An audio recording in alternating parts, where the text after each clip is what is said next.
Hello friends, আমরা লাটাগুড়িতে camping ডুয়ার্সে এসেছি।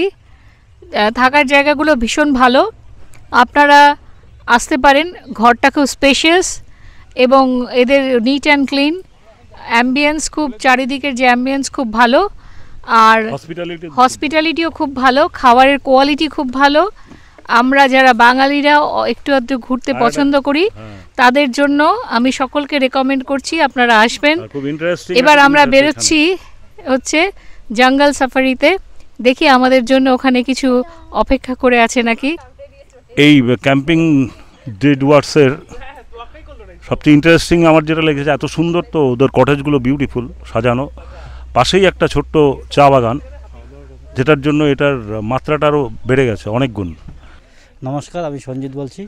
আমি ক্যাম্পিং ডুয়ার্সে আছি, মানে ম্যানেজারও বলতে পারেন, সব কিছুই আর কি কাজকর্ম করতে হয়। তো গরুমারার একদম ফরেস্টেই এইটা আমার ক্যাম্পিং ডুয়ার্স। তো এখানে মোটামুটি আমার 6টা রুম আছে, কটেজ টাইপের 3টে কটেজে 6টা রুম আছে। থাকা খাওয়ার ব্যবস্থা খুব ভালো, আপনারা ভিডিওতে দেখবেন অবশ্যই জায়গাটা কেমন। এখান থেকে আপনি হচ্ছে গরু জঙ্গল মারা, গরু সাফারি দুটো আছে, একটা ওয়াচ টাওয়ার আছে, একটা হচ্ছে আপনার জঙ্গল সাফারি আছে, দুটোই একদম কাছে আমার এখান থেকে। আর এখানে হচ্ছে আসার জন্য একটাই আছে, লাটাগুড়ি পার করে ফ্লাইওভারটা পাশেই হচ্ছে আমার এই ফরেস্ট ডিপোর উল্টো পাশে হচ্ছে ক্যাম্পিং ডুয়ার্স। এখানে থাকা খাওয়ার ব্যবস্থাটা খুব ভালো আছে, আপনারা আসুন, ঘুরে যান, ভালো লাগবে।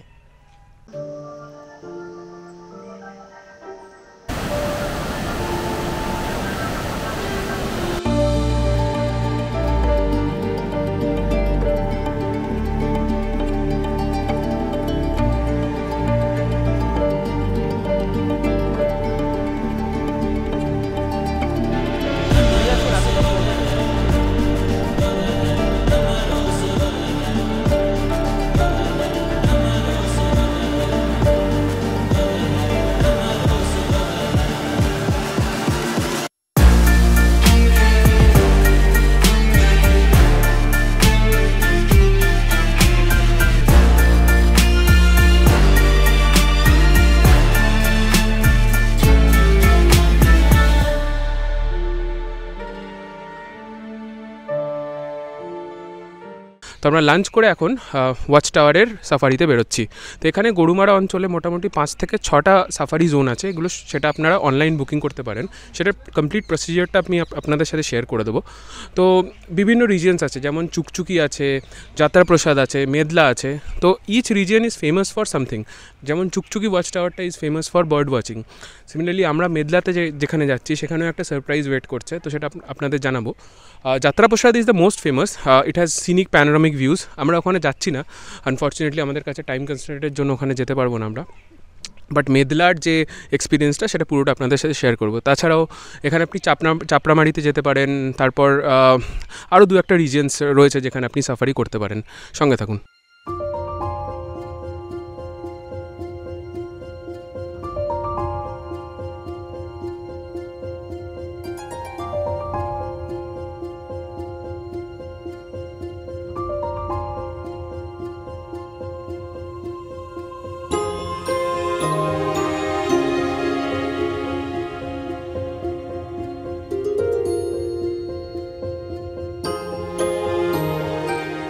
তো আপনাদের লাটাগুড়িতে জঙ্গল সাফারি বুকিংয়ের পুরো তথ্যটা আপনাদের সাথে শেয়ার করে দিই। তো এটাতে অনেকগুলো ওয়াচ টাওয়ার বুকিংস হয়, অ্যারাউন্ড 5 থেকে 6টা ওয়াচ টাওয়ার, যেটা আমি কালকেও বলেছি। অ্যান্ড বিভিন্ন ওয়াচ টাওয়ারের রেট আলাদা। তো ইনিশিয়াল বুকিংটা আপনাকে অনলাইন করতে হবে, আমি লিঙ্ক ডেসক্রিপশন বক্সে দিয়ে দেবো। সেখান থেকে আপনি জলদাপাড়া, লাটাগুড়ি, তারপর চাপড়ামারি এগুলো বুকিং করতে পারেন। তো অনলাইন বুকিংয়ের জন্য আপনার আধার কার্ড ডিটেলসটা প্রাইমারিলি লাগবে এবং আপনাকে স্লটটা চুজ করতে হবে। তো স্লট 4টে স্লট থাকে এখানে, সকাল 6:30, তারপর সকাল 8:30, আর বিকেলে 2টো স্লট থাকে। একটা মনে হয় অ্যারাউন্ড 1টা থেকে, আর একটা 3টে, 3:30 থেকে। আর এই স্লটগুলো চেঞ্জ হয় সিজনে। তো উইন্টারে একটু আগে থাকে স্লটগুলো, সামারে একটু পরে থাকে। তো এই স্লট বুকিং এবং আধার কার্ড ডিটেলস দিয়ে আপনি অনলাইনে বুক করলেন। হ্যাঁ, তো এই অনলাইন বুকিংটা আপনি প্রিন্ট আউট নিয়ে এখানে যে লাটাগুড়ি NIC অফিস আছে সেখানে আপনি আসবেন। তো এটা রিপোর্টিং টাইম অ্যারাউন্ড, ওখানে লেখা থাকে অনেক আগে, 3-4 ঘন্টা আগে from your booking time. But সাফারির 30 মিনিট আগে আপনি এসে এই বুকিংটা আপনি দেখাবেন অফিসে, এবং অফিসে বাকি চার্জটা নেবে। তো আগেন আপনি যদি যাত্রা প্রসাদ বা মেদলা ওয়াচ টাওয়ারে যাচ্ছেন তো অ্যারাউন্ড 1380 টাকা নেয় পার ভেহিকল, ওটা ভেহিকল চার্জ। যদি আপনি চুকচুকিতে যান তাহলে ভাড়াটা একটু কম, অ্যারাউন্ড 1000 রুপিস। আপনি যদি আরও দূরে যান চাপড়ামারি তাহলে সেই ভাড়াটাই দাঁড়াবে 1600 টাকা।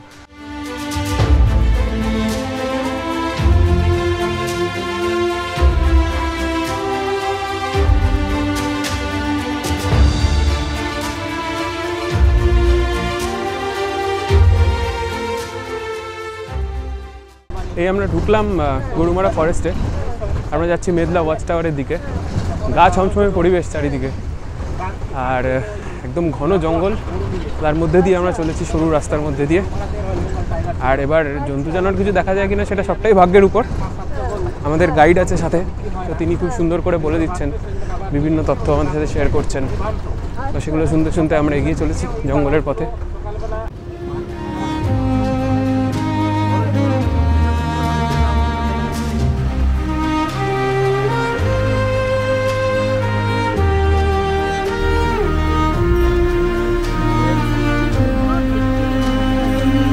নীলটা খুব সুন্দর।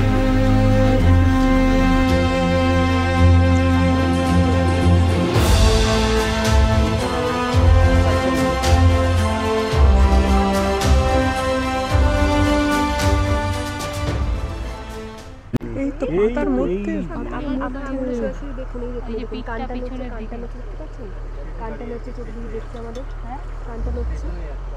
আপনি বুঝতে পারছেন না এখনো? এই তো এই তো এই তো এই যে একলা দাঁড়িয়ে আছে, এই যে দেখছি কে জানে, এই যে মুখটা দেখতে পাচ্ছ না মামা?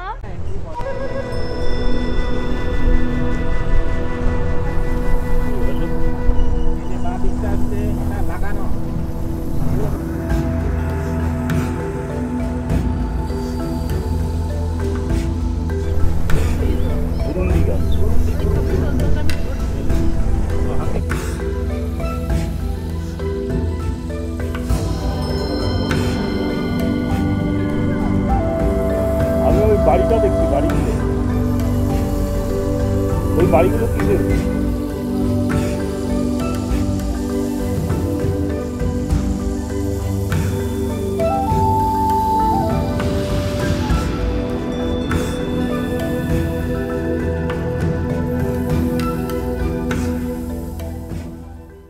আমাদের সাথে এখানে আমাদের ট্যুর গাইড আছে। দাদা আপনার নামটা বলবেন? আমার নাম হচ্ছে গার্সি কোরা, আমি নেচার গাইড। আমি থাকবো সাথে, আপনাদের সঙ্গে থাকবো আর কি। Thank you.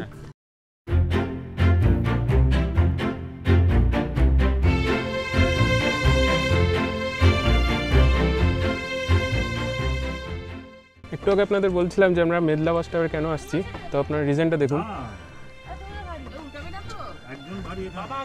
এই দেখুন, এখানে এটা ইউনিক অ্যাসপেক্ট যে আপনারা মোষের গাড়ি করে 500 মিটার যেতে পারবেন।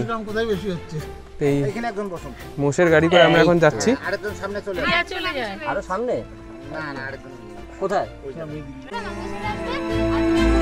এই চলতে শুরু করলো আমাদের মোষের গাড়ি, সামনে মাস্টার টিঙ্কু রিল করতে ব্যস্ত।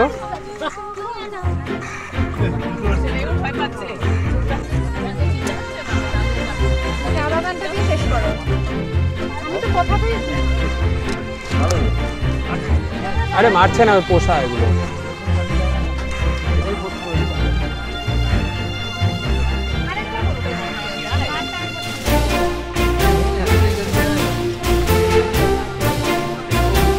এটা বিজনেস। মোষের গাড়িতে আমরা অ্যারাউন্ড 500 to 700 মিটার্স আসলাম। মোটামুটি 10 মিনিট মতো লাগলো। এক্সপিরিয়েন্সটা ইউনিক ছিল। আর এখন আমরা এসে পৌঁছলাম ওয়াচ টাওয়ারে।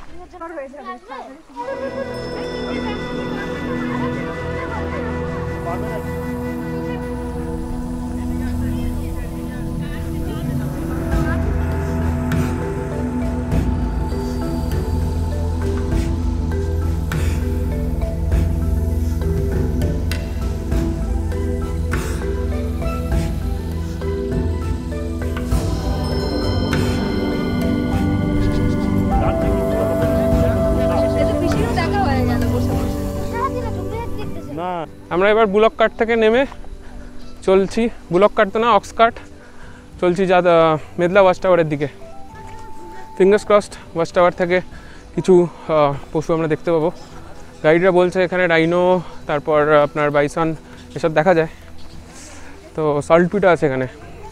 তারা যদি আমাদের প্রতি দয়াবান হয়, দয়াশীল হয়, তাহলে কিছু আমাদের সাইটিং হবে আজকে।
দিন শেষ ধুধু মাঠ, ধুধু মেঠো পথ।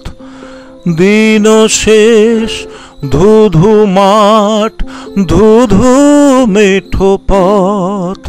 সাঁওতাল মেয়ে কটি ছড়ালো শপথ, হাওয়ায় হাওয়ার মতো তাদের শপথ।